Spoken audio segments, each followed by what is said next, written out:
नमस्कार.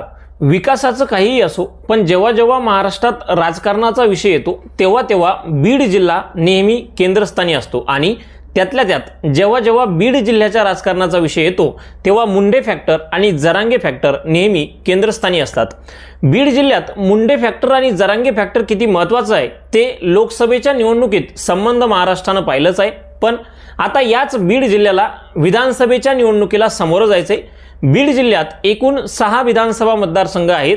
त्यापैकी 5 विधानसभा मतदारसंघात सध्या महायुतीचे आमदार आहेत आणि एका विधानसभा मतदारसंघात संदीप क्षीरसागर हे शरद पवार गट राष्ट्रवादी म्हणजे महाविकास आघाडीचे आमदार आहेत. आता लोकसभेला पंकजा मुंडेंचा पराभव जरी फक्त 6000 मतांनी झाला असला तरी याच बीड जिल्ह्यात 6 पैकी 4 विधानसभा मतदारसंघात पंकजा मुंडे पिछाडीवर होत्या आणि फक्त 2च जागेवर पंकजा मुंडेंना लीड मिळाली होती. त्यामुळे धनंजय